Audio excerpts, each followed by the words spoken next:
What if I told you everything you believe about reality is wrong? Not just slightly off. I mean fundamentally flawed.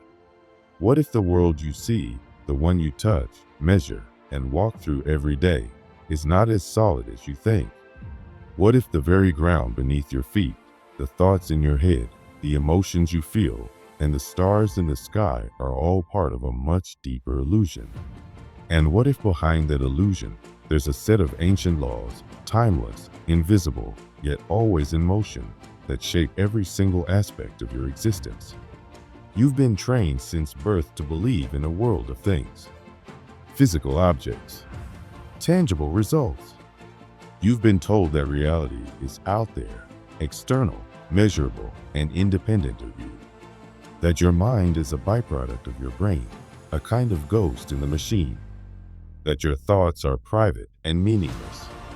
That your emotions are chemical. That your life is mostly random, and meaning is something you make up along the way. But what if none of that is true? What if your consciousness isn't the side effect of a biological machine, but the very foundation of reality itself? For over a century, a little-known book called the Kybalion has been quietly offering an entirely different perspective. Not a new religion, not another philosophy, a map, a decoding key, a manual for the soul. It doesn't preach or convert. It reveals. And what it reveals is both terrifying and liberating.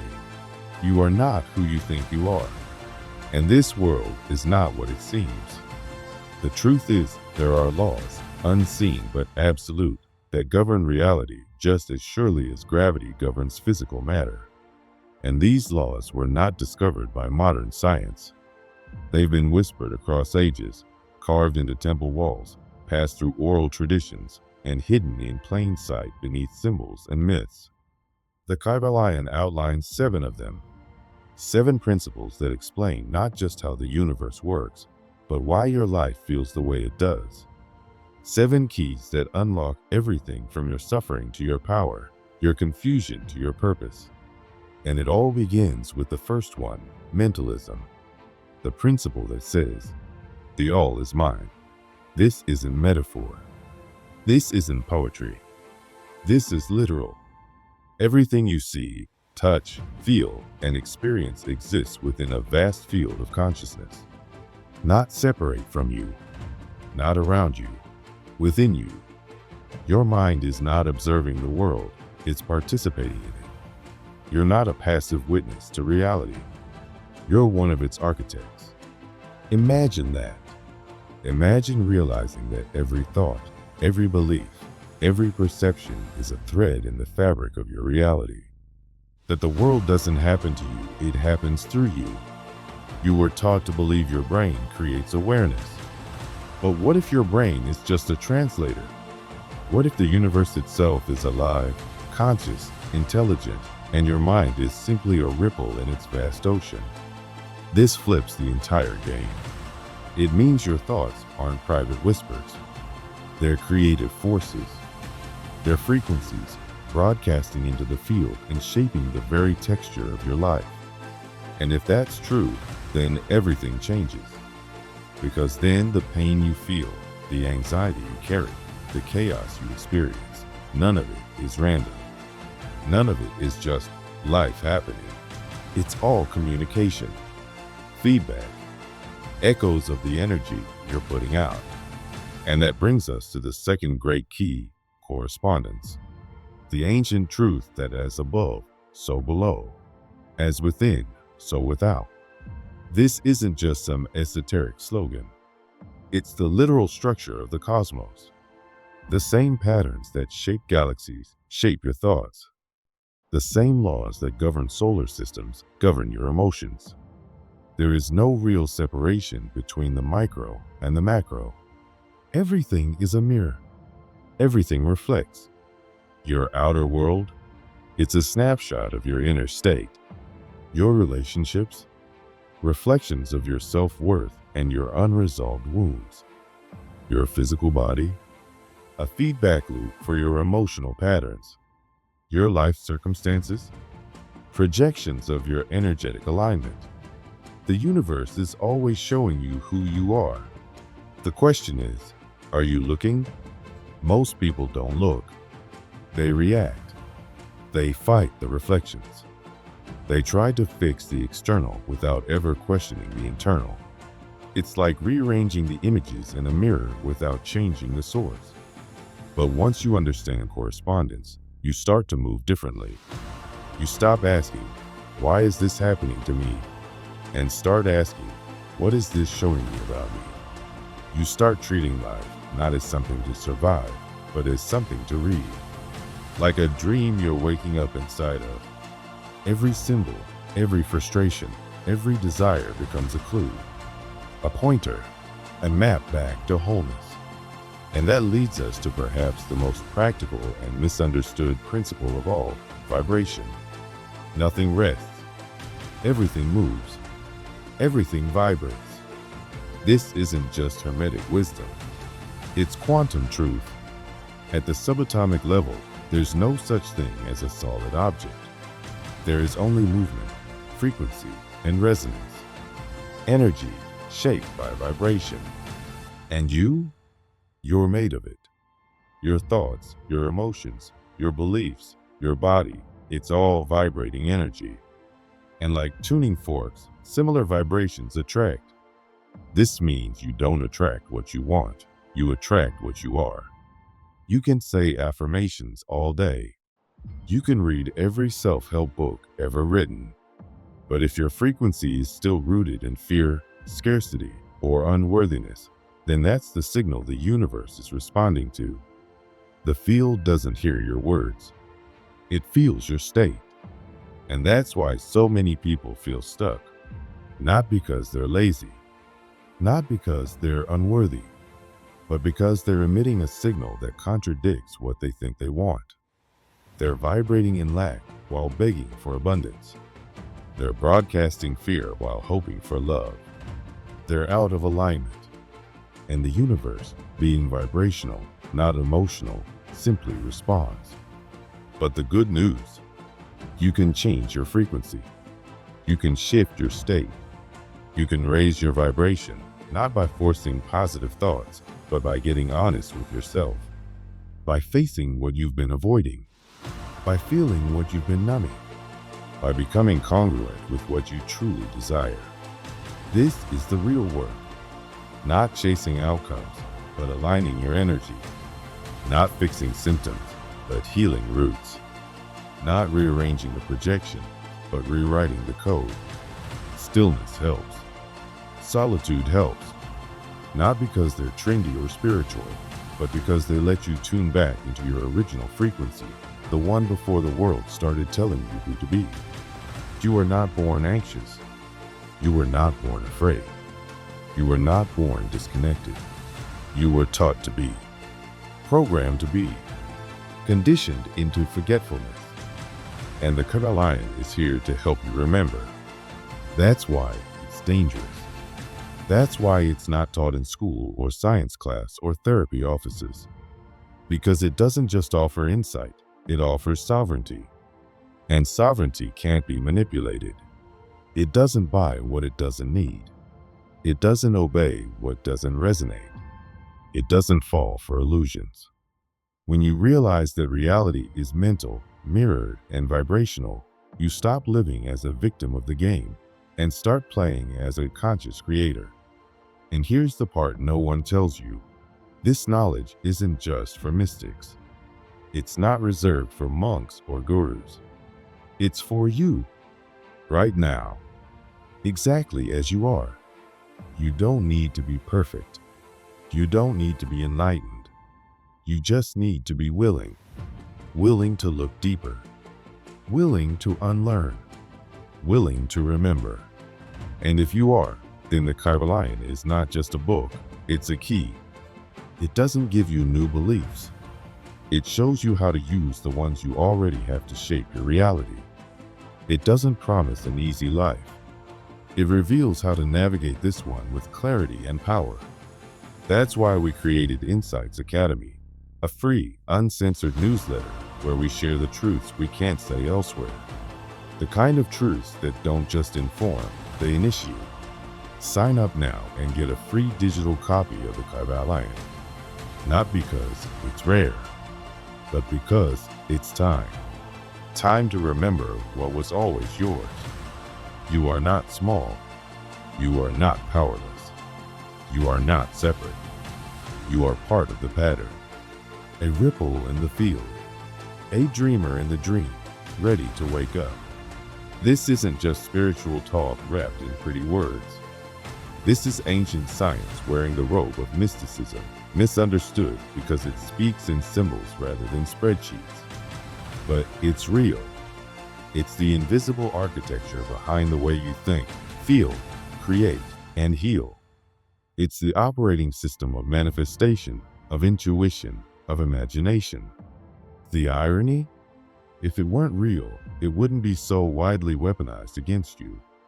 Entire empires exist solely to hijack this hidden technology.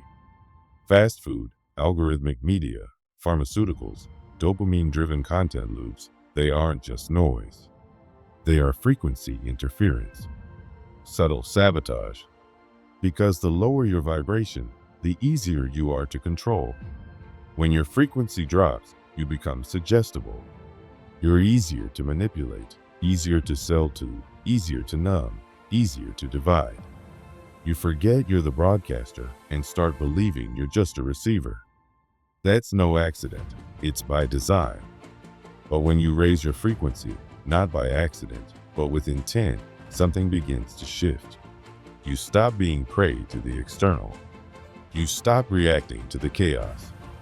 You begin to create from within, to broadcast a signal strong enough to shape your surroundings. That's not magic. That's resonance.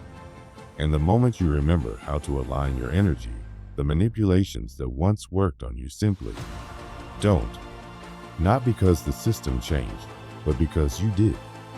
Life begins responding to you differently when you stop pretending and start vibrating with truth. You become magnetic, not to material things, but to authenticity, clarity, alignment. And from that space, everything else falls into place, almost as if the universe was waiting for you to come home to yourself.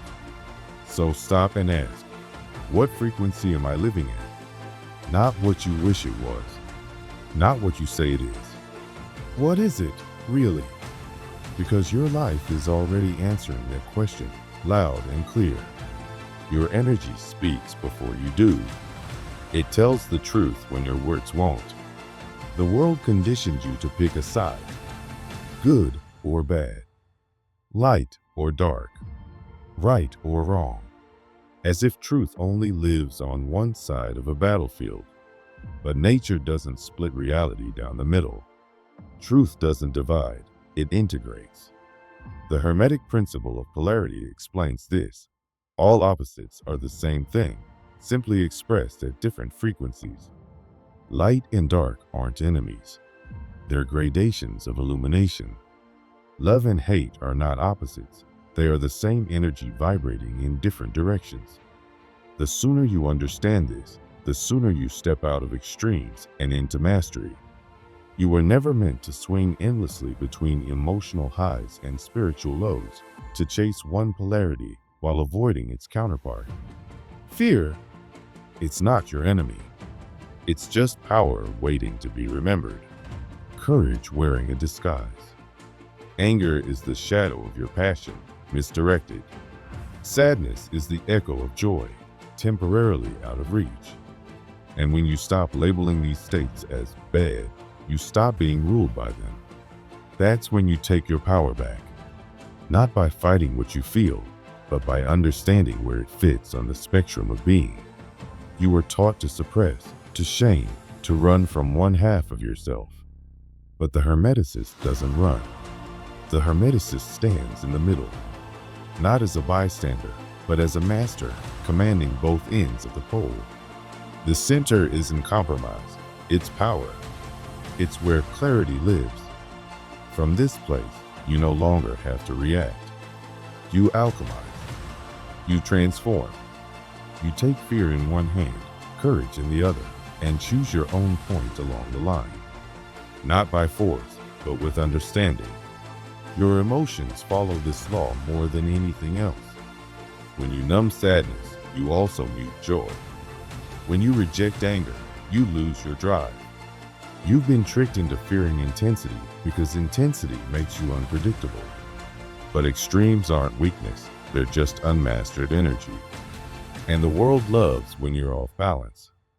Because when you're swinging wildly between despair and ecstasy, apathy and obsession, you're easier to polarize, to sell to divide. Sound familiar? That's not a flaw in the system. That is the system. Look around. Politics, culture, media. Everything is split into two. Left or right, this or that, us versus them. Binary thinking isn't just common, it's engineered. Because as long as you're picking sides, you're not thinking clearly. You're not standing in your power. But the Hermeticist doesn't play that game. They hold the whole. They choose awareness over allegiance. That's not passivity. That's sovereignty. That's the ability to feel fear without drowning in it, to witness pain without becoming it, to see through the illusion that opposition means separation. This understanding changes everything. You stop being a slave to emotional chaos. You no longer need to oscillate between burnout and bliss, craving and avoidance, noise and silence. Instead, you begin to transmute.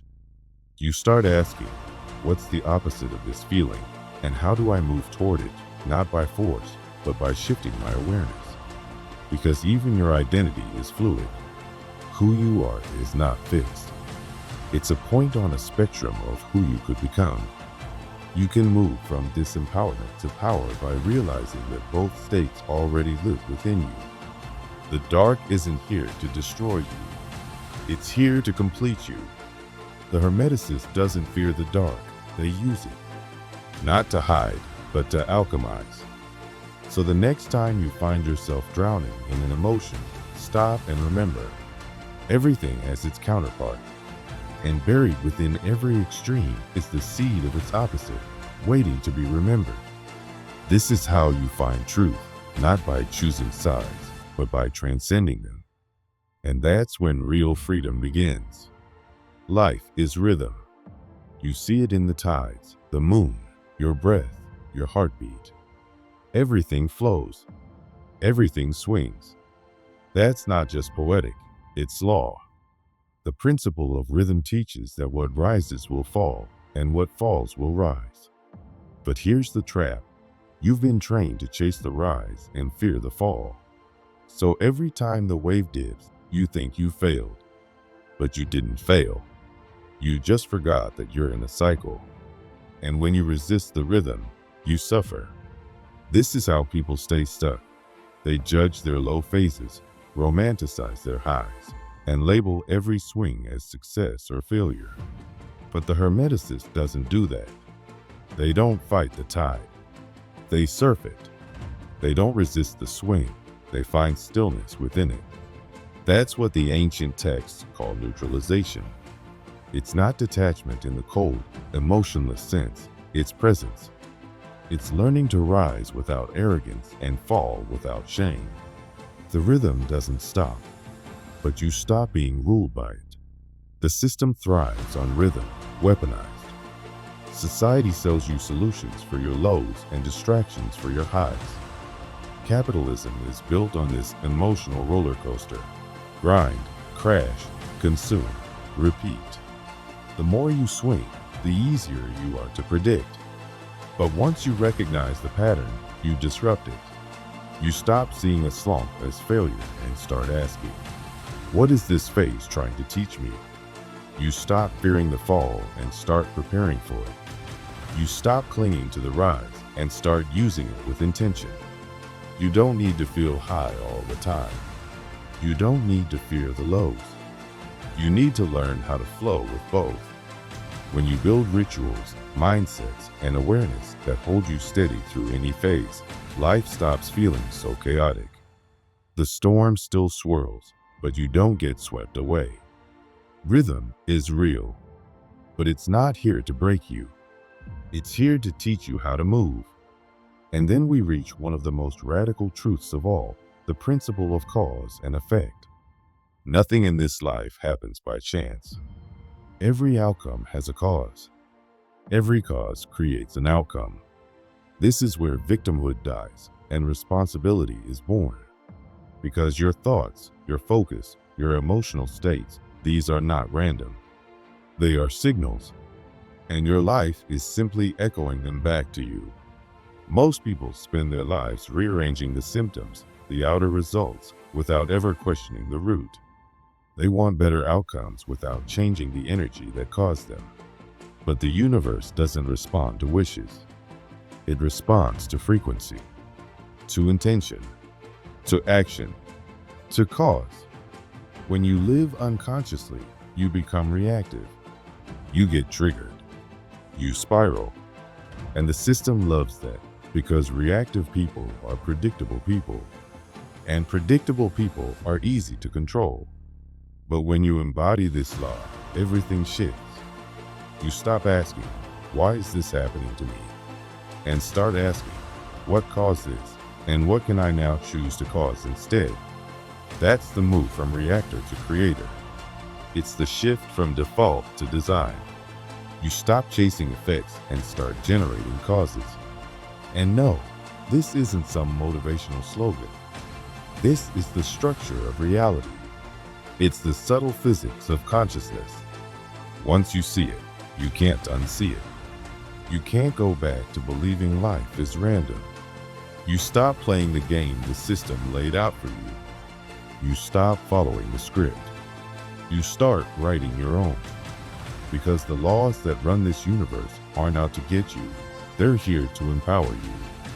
But only if you're brave enough to stop being ruled by what you don't understand and start learning to work with it. This is not blind faith. This is alignment. This is sovereignty. This is remembering that you were never meant to just survive this life. You were meant to master it. This isn't about pointing fingers. It's not about shame, guilt, or blame. This is about radical self-responsibility, the kind of ownership that most people spend their entire lives avoiding. It's about claiming your energy, your choices, your patterns, and realizing that every single one of them leaves an imprint on the world around you. You're not just making decisions in a vacuum. You're weaving the fabric of your reality with every thought you think, every emotion you feel, and every step you take. Cause and effect is not just a mystical law, it's the heartbeat of the universe. And it doesn't care about your excuses. It responds to frequency. You can't hold scarcity in your mind, carry fear in your body, move through life in hesitation and doubt, and then be confused when abundance doesn't show up. The universe is precise. It doesn't give you what you fantasize about. It gives you what you consistently embody. Your life is not a reflection of your desires. It's a reflection of your dominant energy. That's the uncomfortable truth. And it's also the liberating one. Because if the outer world is a mirror, then it's not random. It's responsive. It means you're not stuck. You're just seeing the results of your current vibration. Change the cause, and the effect must follow. It's not personal, it's physics. But here's where it gets deeper. Most of your causes aren't even conscious. They were planted in you before you had the power to choose. Formed in childhood. Coded into your nervous system through repetition, trauma, silence, or survival. These weren't conscious decisions. These were inherited stories, passed down through generations and reinforced by a society that rewards compliance over clarity. This is why healing isn't optional, it's essential. Because no matter how many vision boards you make, no matter how many affirmations you repeat, if the frequency driving your choices is rooted in fear or unworthiness, the results will echo that. You don't manifest from your surface thoughts. You manifest from your embodied truth. Until you rewire the belief systems underneath your actions, you'll continue to recreate the same patterns and call it fate. You'll chase change, but feel stuck. You'll set goals, but sabotage them, and you'll wonder why nothing sticks. This is where the inner work becomes sacred. You have to stop focusing on just thinking positive and start tuning your entire field. You have to look at the programs running in the background and question who installed them. Was it your parents? Religion? School? Media? All of them? If you're not the one choosing the thoughts in your head, then someone else is. Some old system, some outdated ideology, some unconscious conditioning. And if you're not actively creating your life, you're being passively created by it. You either live by design or by default. There is no in between. Cause and effect doesn't pause just because you're unaware. It keeps moving. The momentum builds. Your choices don't dissolve after you make them. They ripple, they attract, they multiply, and eventually they shape your reality like waves carving cliffs. That's why intention matters. That's why clarity matters. That's why alignment is not just some spiritual trend. It's the most practical thing in the world. But the real transformation happens when you go even deeper. Because what's driving all of this? What's beneath the patterns, the choices, the emotions? Energy, not woo-woo, but frequency, the language of the universe. And if you want to really understand how to create a life that feels aligned, powerful, and whole, you have to understand the deeper laws.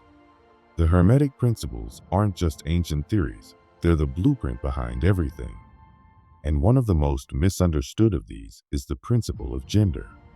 When people hear gender, they think male and female, biology, roles. But the Kybalion isn't talking about physical sex. It's talking about energy. Masculine and feminine energies are forces of creation. They exist in all things, at all times, and in all people. They're not stereotypes or roles. They're currents of expression. The masculine is structure, willpower, direction, and logic. It moves outward, penetrates, decides. The feminine is intuition, creativity, receptivity, and emotion. It flows inward, nurtures, and expands. Every act of creation, whether it's a relationship, a project, a business, or a new identity, is a dance between these two energies. The masculine gives the container. The feminine fills it with meaning. But we live in a world that glorifies one and suppresses the other. The masculine is praised. Get things done. Take action. Hustle harder. And the feminine? She's dismissed. Don't be emotional. Don't be too sensitive. Don't sit still. Be more, do more, prove more.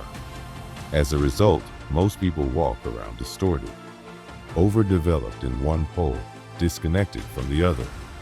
If you're dominated by wounded masculine energy, you become controlling, rigid, obsessive. You can't rest. You can't trust. You try to force life into shape, and you burn out, but call it success. If you're stuck in wounded feminine energy, you become unclear, passive, lacking boundaries. You wait for rescue. You defer your power. And you call it flow, but really it's avoidance. Neither state is healthy. Neither is whole. But when you integrate them, when you learn when to push and when to surrender, when to speak and when to listen, when to act and when to receive, you unlock a power most people never even touch. You become a conscious creator. The masculine provides focus. The feminine brings the vision. Together, they manifest the impossible. This isn't just spiritual poetry. It's neurological, emotional, physical. It's how your brain balances logic and intuition. It's how your heart and your mind sync. It's how your nervous system learns safety and expansion. The most magnetic people, the visionaries, the innovators, the artists, aren't just talented. They're aligned. They've learned how to hold both fire and water, structure and soul, action and stillness. And this is exactly why systems of control don't want you to understand this. Because when you're divided inside, you're easier to manipulate. You keep searching for wholeness in other people, in roles, in identities that were never meant to complete you. You look for someone to be the masculine or the feminine for you, because you haven't learned to be both within yourself. You chase polarity outside, when true power comes from harmony inside. This isn't just about ancient teachings. It's about how you lead, how you love, how you heal. If you're always doing, always initiating, always giving, without receiving, without feeling, without resting, you're out of sync with life. Nature doesn't hustle. It flows. It blooms. It retreats. It balances itself without apology. The Hermetic principle of gender reminds us that everything, every thought, every desire, every creation contains both masculine and feminine essence.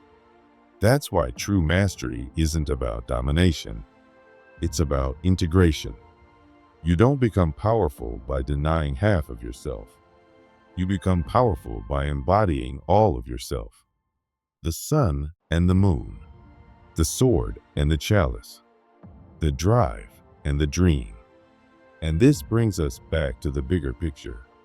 The Hermetic principles weren't lost, they were hidden. Not by flames, not by censorship, but by distraction, by entertainment, by a world designed to keep you too busy, too anxious, too overwhelmed to notice the deeper laws that shape your reality. You were never meant to find this knowledge easily, not because it's dangerous, but because it's liberating. And liberated people are hard to control. Ask yourself, why weren't you taught this in school? Why don't you see documentaries about Hermeticism on mainstream platforms? Why are ancient truths filtered through watered-down trends while their origins are ignored? It's not a mistake. It's by design. Because the moment you start to see how reality really works, you stop being a passive participant. You stop reacting. You stop being emotionally baited by the news, by social media, by fear campaigns designed to keep you small. You start noticing the rhythm. You start sensing the patterns. You start creating deliberately. The Kybalion isn't just a book. It's a lens, a decoder for reality. Once you put it on, the illusions start to dissolve. You see the cycles behind the chaos, the manipulation behind the messaging, the laws beneath the noise. And when enough people see it, really see it, everything starts to shift. Not through riots, not through rebellion, but through remembrance. Because the real war has never been for your money. It's been for your mind, for your attention, for your sense of what's real. That's the ultimate power, to shape perception, to define truth. But once you understand the laws, you can't be hypnotized. You don't fall for fear. You don't need to be told who you are. You remember. That's what the Hermetic journey offers, not a new belief system, but a framework for sovereignty. It doesn't ask you to believe. It asks you to notice, to observe, to test, to live the principles. And in doing so, you stop needing life to look a certain way to feel powerful. You become powerful because your power no longer depends on anything outside of you. You don't escape the matrix. You master it, not with ego, but with awareness. Not by rejecting the world, but by engaging with it differently, from a place of coherence, clarity, calm, not to dominate, but to align. That's the return of the seeker, not to the system, but to the self. And once you wake up, there is no going back.